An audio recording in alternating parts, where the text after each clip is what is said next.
O processo do Blackout, foi um processo de construção que ele permeia tanto o cinema quanto a educação, sabe? Eu acredito que algumas experiências, aliás, todas as experiências de vida, elas vão reverberar para a criação artística. Então, algumas coisas fizeram a gente escolher um conceito que talvez não seja o conceito esperado por quem espera um filme engajado, que vai informar, que vai... Mas é justamente isso, né? A gente sabe que existem espaços de poder, como esse aqui é um espaço de poder, e a gente tem clareza de que alguns instrumentos eles são interessantes para poder tentar furar um bloqueio como esse, e de repente ter um filme num lugar como esse, que talvez não fosse tão esperado de ver. Talvez essa seja a ousadia que torna o filme arriscado, né? De fato, ele não tem entrado em muitos festivais, então ele está naquele campo de um entendimento mais assim, do ame ou deixo, eu acho. Tem muita gente que vai odiar mesmo, ame ou odeio. A gente fez esse filme com imagens de 2009, né? Eu sou parceiro do Movimento Quilombola, a gente está junto desde 2006, lá em Construções Crioulas. Eu trabalho com audiovisual desde 2003, comecei a fazer meu primeiro filme que circulou mais foi Até Onde a Vista Alcança, que é sobre uma comunidade quilombola que foi conhecer a praia, que arrecadou dinheiro, fez um bingo, foi conhecer a praia. Depois disso o pessoal começou a me chamar para fazer filmes sobre quilombos, e eu não acredito em Salvador de quilombo ou Salvador de nada, eu acredito em autonomia. E a autonomia se constrói também com a educação. A partir daí a gente fez um projeto de formação para que quilombolas fizessem seus filmes. E depois disso, descobri que já havia uma produtora de vídeo quilombola em Constância Grosso, formada através de uma iniciativa com estudantes e professores da Universidade do Porto, em Portugal, que receberam a demanda da comunidade de que queriam uma oficina de vídeo. E eles formaram uma produtora de vídeo. Quando soube disso, eu me uni ao pessoal e começou uma relação que até hoje se estende. E em 2009, eu estava por lá, numa pesquisa de campo do mestrado, eu fiz um mestrado sobre essa história. E aí faltou energia, que é uma coisa comum. Essas comunidades ficam em lugares muito distantes, que às vezes só vai numa linha de energia. E aí quando tem essa época de dezembro, janeiro e tal, falta energia, né? Assim, porque os temporais, né? Que lá, sertão é mais parecido com Cerrado do que propriamente com a costa do Nordeste. Então, nessa época sempre faltava luz lá. O Marquinho viveu isso bastante, pode até falar muito mais do que eu. E aí faltou energia, é uma falta de 15 dias, pô, assim, de estragar a comida de quem já não tem comida na geladeira, é um negócio assim, aquele lance, né? Quanto menos se tem, parece que menos você tem chance de continuar tendo. E aí, eu e a Naomi, né, que é um daqueles que mais fala no filme, a gente saiu com a câmera e fez umas imagens, fez os planos para experimentar, e nenhum dever ainda, né, experimentar como é que seria essa escuridão. São mais sensações mesmo, auditivas do que propriamente, são sons mais do que imagens. Essas imagens ficaram guardadas. E aí a gente, em 2010, 2011, eu estava acabando a Seca da Cana e comecei a ler um livro chamado Ver e Poder, de Jean-Louis Comolli, que é um livro que fala sobre as questões das sombras, da invisibilidade, do extracampo, do que não está na tela do cinema.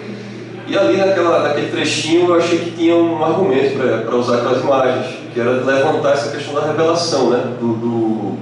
De um filme que tocasse na invisibilidade tangível, que é a invisibilidade que não se pode ver naqueles momentos de blackout, que tocasse na invisibilidade social e que tocasse num processo invisível ao cinema, que é um processo decisório, que faz com que quais imagens estejam reveladas na tela. Então assim, bem arriscado, acho que a palavra que você usou, bem arriscado, e a gente tem 4 noites, né? A ideia do filme foi pegar essas imagens, montar aquela ilha de edição que se revela no jogo mesmo, ao longo do filme. A gente ficou junto lá 4 madrugadas, sem dormir, fazendo da seguinte maneira: primeira noite a gente ia ver as imagens do blackout e discutir que sensações vinham ali entre nós, quilombolas e não quilombolas, naquela roda, a partir do que víamos. Segunda noite a gente teria as imagens da discussão da primeira noite junto com as imagens do blackout. Na terceira noite, a segunda e a primeira do blackout, por aí sucessivamente. Então a ideia foi gerar um material bruto vasto que pudesse gerar um campo metalinguístico para o filme e com isso arriscar, se fosse possível, ter um filme que levantasse questões quilombolas e talvez não tanto explicasse, mas suscitasse. Talvez isso seria um objetivo mais importante. A autoria dividida, porque nada daquilo poderia ter sido construído, nem esse conceito que eu acabei de falar, se eu não tivesse tido a chance de construir isso junto. Pessoas como o Martinho, pessoas que sequer estão no filme. Então, eu acredito muito nesse processo da divisão da autoria coletiva. É um lugar que me interessa, a gente já faz isso em Recife há algum tempo, com outras experiências mais urbanas. E no Quilombo, isso para mim é muito mais interessante porque mexe com a alteridade outra, que não é uma alteridade como quem está em Recife junto. Nesse sentido, a gente acabou lá com uma coisa do dispositivo que não funcionou, foi que a gente queria sair com o filme pronto, na quarta noite, e isso não foi possível. É uma coisa que não aconteceu. E a gente fez um trabalho de montagem posterior, que foi o que gerou essa obra que vocês viram ontem, e que tem recursos que são claramente desse lugar de poder daqui. Que vamos fazer uma montagem para ver se o filme fura um cerco, bate num festival, alguém mais vê, e alguém se interessa em saber alguma coisa sobre o que passam milhões de pessoas que agora com o governo Temer vão ter agora pouquíssima chance de ver suas terras homologadas, porque ele tirou do INCRA, né? Eu não expliquei muito bem ontem, acho que não sei se ficou tão claro, mas o governo Temer tirou do INCRA o poder de fazer as homologações de terras dos quilômetros. Então, assim, talvez sejam 5% das terras dos quilômetros estejam regularizadas. Com esse decreto presidencial feito 10 dias depois da posse desse governo golpista, a gente tem uma notícia maravilhosa dessa, né? Tipo, a reforma agrária agora está parada. Ela só sai com a Casa Civil. A Casa Civil é quem faz a reforma agrária no país. Retirou-se do desenvolvimento agrário o poder de fazer o que lhe cabe, né, na reforma agrária, e botou-se para a Casa Civil. Então, talvez explique um pouco o que estava se falando lá em cima no mezanino. Eu quero ver filme, eu não quero discutir. Quando, na verdade, o cinema é isso, é representação, né? Nossa representação do parlamento é representação política, nossa representação do cinema é representação política. E o que a gente tem no cinema? Pessoas brancas, homens brancos, classe média de acesso, fazendo o discurso e construindo a autoria. Então é hora da gente perguntar se é isso mesmo que a gente vai continuar fazendo, aprofundando esse país desigual que a gente tem. Porque pessoas com deficiência não têm acesso, a construir, discurso, né? Pessoas com deficiência não têm acesso, pessoas trans não têm, negros não têm, indígenas não têm, e a gente continua fazendo desses espaços celestes. Obrigado.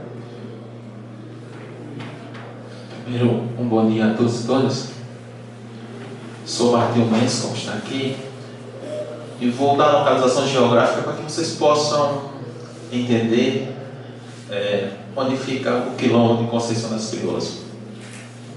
O Quilombo ele fica num distrito, né, de Salgueiro, que fica no sertão de Pernambuco, e Pernambuco, como vocês sabem, fica no Nordeste. Né? Fica localizado a 540 quilômetros da capital Recife.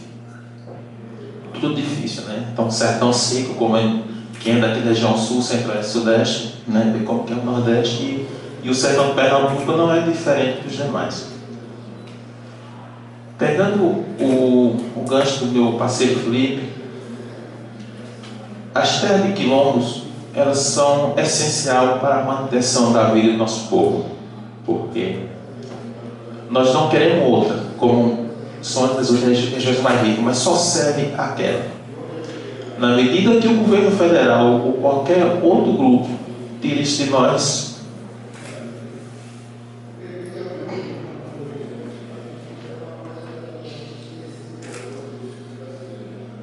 enfim, é uma luta até que são de 20 anos, para ter ideia. A gente tem 20 anos, Conceição é o quilombo mais articulado no nordeste do país.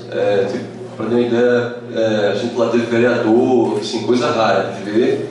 É o único quilombo que a gente tem em Pernambuco que tem uma escola de ensino médio, porque as pessoas se organizaram para lutar por isso. Conceição, apesar de ser essa comunidade tão articulada politicamente, ela tem atualmente 5% dos 17 mil hectares que são devidos a ela regularizados. Então essas pessoas de Conceição, que é esse quilombo melhor do mundo que a gente tem lá, moram na área pedregosa, elas não têm onde plantar. Porque os grileiros, os fazendeiros e tudo mais tomaram essas terras ao longo de 200 anos de história. Então, Só para citar um pouco mais assim, de onde é que vem esse campo de emoção, né? De onde se fala, de onde o Martinho fala com a propriedade que na verdade, assim, para mim é o que mais faz sentido, né? Que também me emociona profundamente. É o que faz sentido de estar fazendo correndo esses riscos. Desculpe, mas porque é uma luta forte, sabe? De sangue, de sofrimento, de fome. E aí o Crioulos Vídeo, que é um pequeno núcleo da Associação Quilombola, não é? Como o Felipe falou, é a primeira comunidade de jovens negros do país que tem uma produtora de audiovisual. E aí, essa negada, mais velha sou eu, com 37 anos, tem uma, né, somos 6 pessoas, 4 homens, 3 mulheres, e a gente está com essa política de dar salvaguarda, porque a história do nosso povo, nossos antepassados, ao longo da história, ela vem se perdendo, né? E, incrivelmente, muitas pessoas que têm o poder de pensar, que tiveram o poder de estudar mais que a gente, usam isso em desfavor ao nosso povo. E aí a gente vem usando o audiovisual para isso, né? Tentar furar os bloqueios de uma forma bem feita tecnicamente, ou possivelmente não esperada por quem estudou mais, mas a gente quer levar essa mensagem para que o mundo perceba a nossa insatisfação, mas principalmente nos garantir vivos, estudar, trabalhando, permanecendo em nossas localidades, porque